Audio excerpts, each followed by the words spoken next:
Boa noite a todos. É com grande alegria que nos reunimos mais uma vez para vibrarmos com a plenitude. Agradecidos a Deus nosso Pai e ao Mestre amado Jesus por mais essa oportunidade de trabalho, pedimos permissão aos amigos e benfeitores espirituais para iniciarmos com a leitura do capítulo 15 do livro Pão Nosso, intitulado Pensamentos. Quanto ao mais, irmãos, tudo que é verdadeiro, tudo que é honesto, tudo que é justo, tudo que é puro, tudo que é amável, tudo que é de boa fama, se há alguma virtude, se há algum louvor, nisso pensai. Esse trecho está na carta aos Filipenses de Paulo. Todas as obras humanas constituem a resultante do pensamento das criaturas.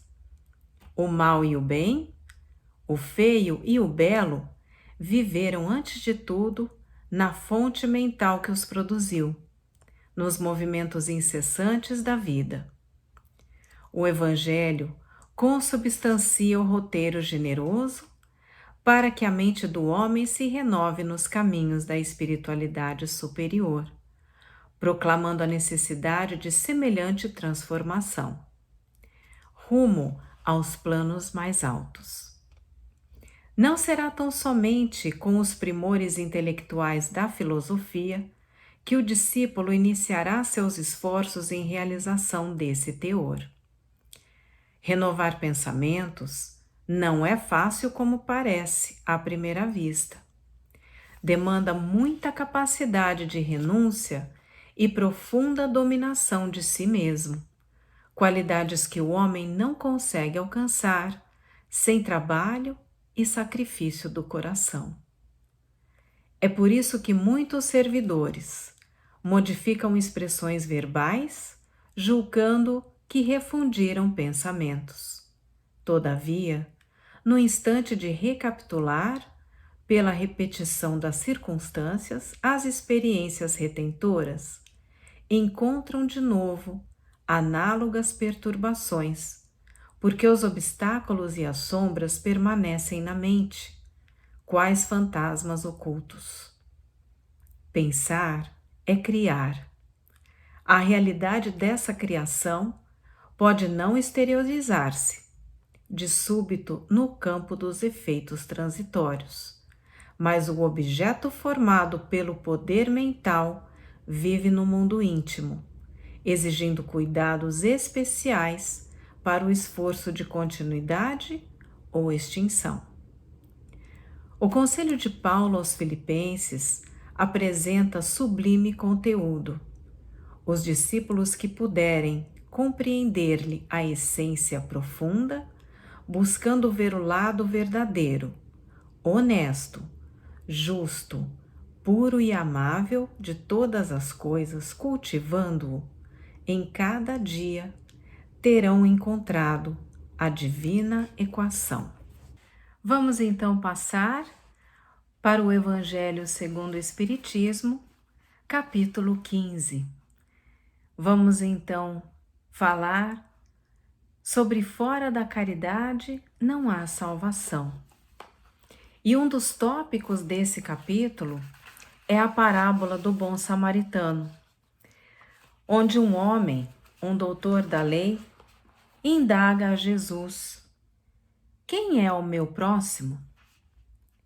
E Jesus, então, tomando a palavra, lhe diz: um homem que descia de Jerusalém para Jericó caiu em poder de ladrões, que o despojaram, cobriram de ferimentos e se foram, deixando-o semi-morto.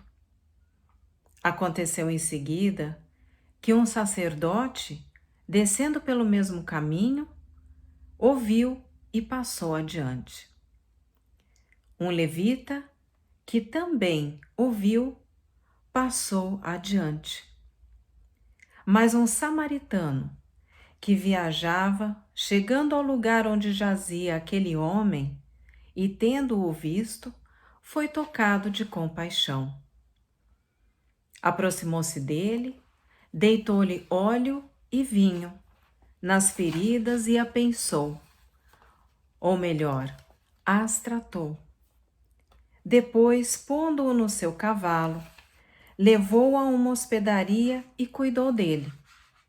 No dia seguinte, tirou 2 denários e os deu ao hospedeiro, dizendo: Trata muito bem deste homem, e tudo o que despenderes a mais, eu te pagarei quando regressar.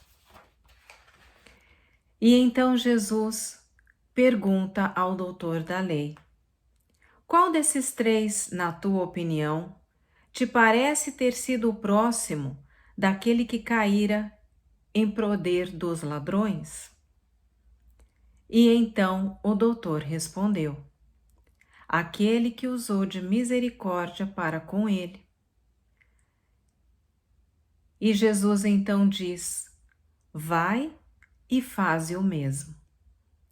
Estas palavras estão no Evangelho de Lucas, capítulo 10. E agora então, os Espíritos nos dizem, nos recomendam. Toda a moral de Jesus se resume na caridade e na humildade, isto é, 2 virtudes contrárias ao egoísmo e ao orgulho. Amai o vosso próximo como a vós mesmos. Fazei aos outros o que quereríeis que lhes fizessem. Amai os vossos inimigos.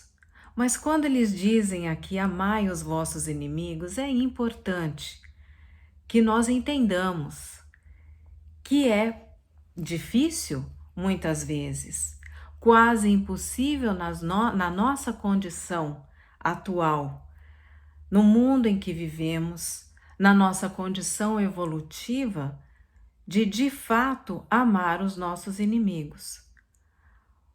Mas que tal treinarmos e, ao menos, não pensarmos mal daquele nosso desafeto? Ou, quando vier um pensamento de raiva, de mágoa, pensemos no bem. Ou então, se não pudermos fazer isso, distrairmos o pensamento com outras coisas. Até que, depois de vários exercícios, a gente então consiga pensar naquela pessoa que nos fez mal, que nos magoou, de uma forma não tão brusca, não com tanta raiva. Isso é questão de exercício, é o exercício do espírito. Vamos em frente. Perdoa as ofensas, se quiserdes ser perdoados. Praticai o bem sem ostentação. A humildade e a caridade, eis o que não cessa de recomendar Jesus, e o que ele mesmo dá de exemplo. Em todos os momentos do Evangelho, em sua vida terrena, ele mostrou a humildade e a caridade para com todos. Jesus não se limita a recomendar a caridade, põe-na claramente e em termos explícitos, como condição absoluta da felicidade futura. Jesus coloca o samaritano, considerado herético, pois havia uma divergência entre os samaritanos e os judeus, pois os samaritanos viviam no Reino do Norte, na Samaria, tinham uma crença divergente do Reino do Sul, que eram os judeus. Então, por isso Jesus usou esse exemplo na sua parábola. E ele, que é considerado herético, mas que pratica o amor do próximo acima do ortodoxo, que falta com a caridade. Não considera, portanto, a caridade como uma das condições para a salvação, em referência àquele outro parágrafo que lemos, mas como condição única. Ou seja, vai de encontro com o que também lemos no parágrafo anterior, a condição absoluta para a felicidade futura. Porque conforme exercitamos a caridade, nós sentimos os nossos corações muito mais leves e nós nos propomos, a própria maneira de sermos vai mudando. E é o que é dito aqui nesse próximo parágrafo. Desde que coloca a caridade em primeiro lugar, é que ela implicitamente abrange todas as outras.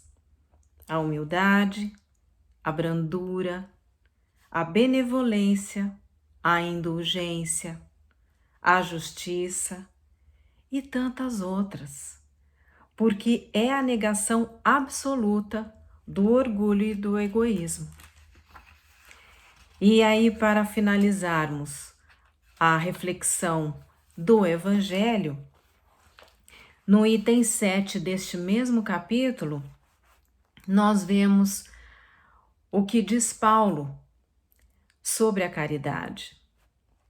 De tal modo compreendeu São Paulo essa grande verdade, que disse: quando mesmo eu tivesse a linguagem dos anjos, quando tivesse o dom da profecia, que penetrasse todos os mistérios, quando tivesse toda a fé possível, até o ponto de transportar montanhas, se eu não tiver caridade, nada sou.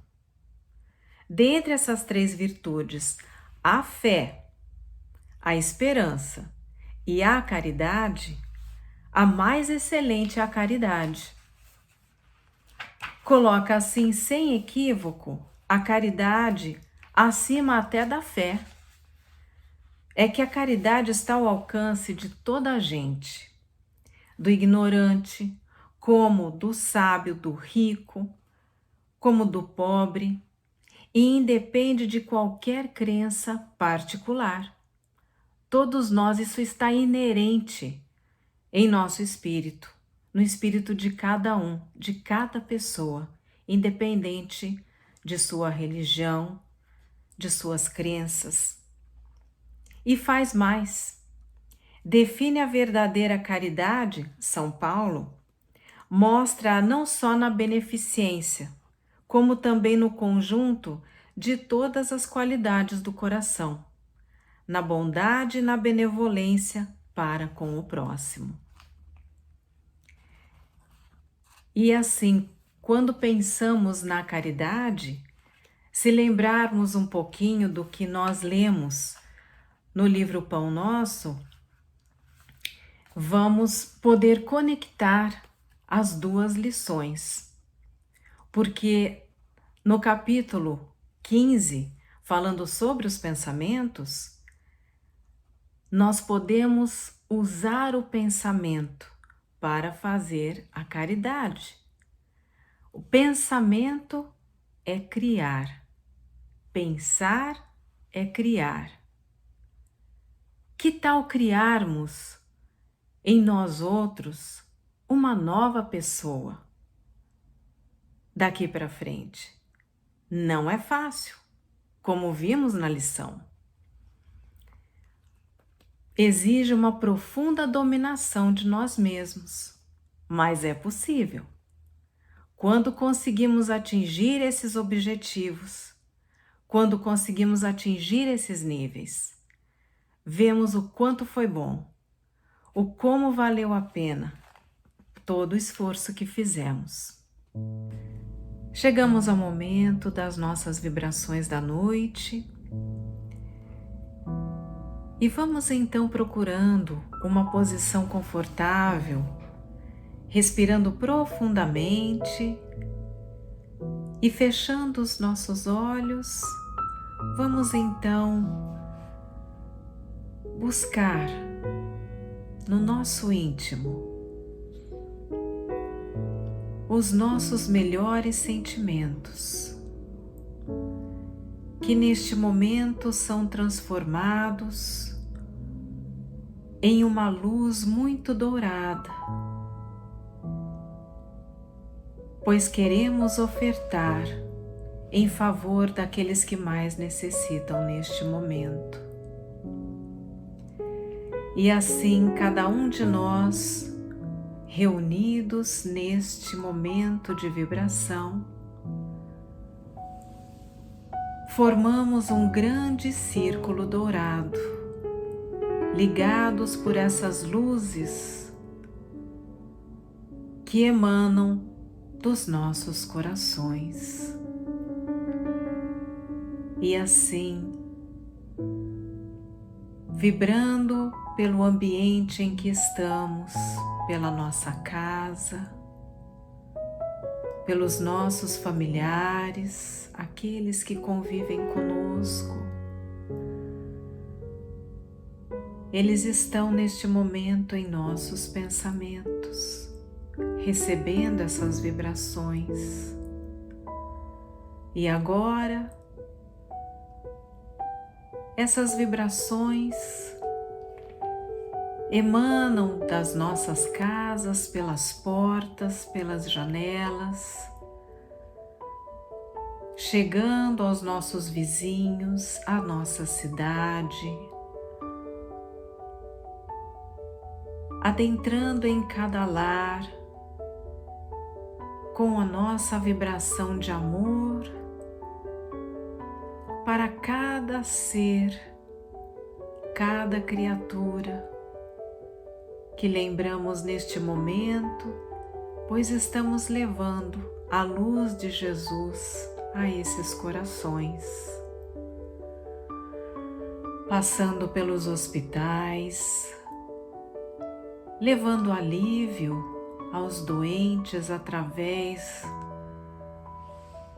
dos tratamentos, do medicamento adequado a cada situação. Eles sentem a melhora.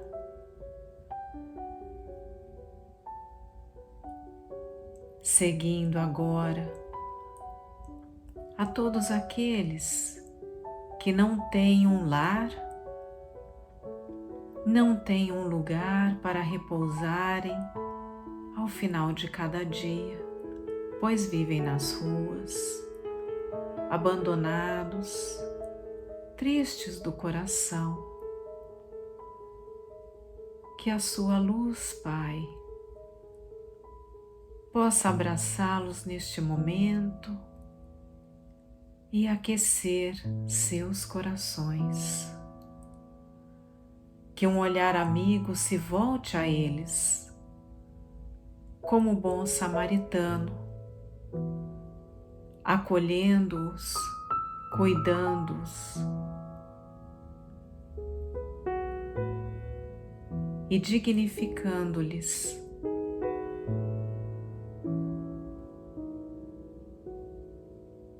Nossas vibrações seguem aos presídios, aos orfanatos, às casas de repouso, onde também há muitos corações infelizes,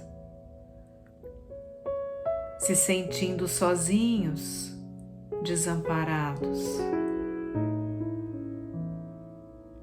Que a nossa vibração de luz possa chegar a esses corações e que possa também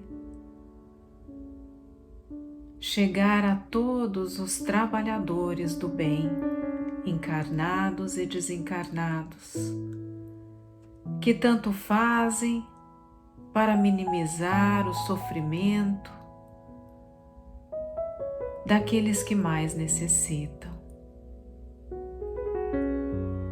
A nossa luz segue agora além das fronteiras, abraçando outros países e de um modo muito especial, com a permissão do Pai, as nossas vibrações abraçam o nosso planeta Terra, a Mãe Natureza que tantos cuidados demandam neste momento, que possam receber e se reequilibrarem com essas vibrações de amor.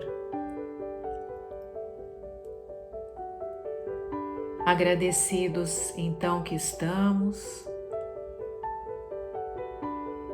e sabendo que o nosso amigo espiritual está aqui ao nosso lado, pronto para administrar o passe energético, o passe abençoado, nos colocamos então em posição de recebimento dessas energias de amor e de luz que vêm de mais alto, penetrando em cada célula do nosso corpo, restabelecendo qualquer anormalidade que possamos estar sentindo neste momento, e como um abraço carinhoso,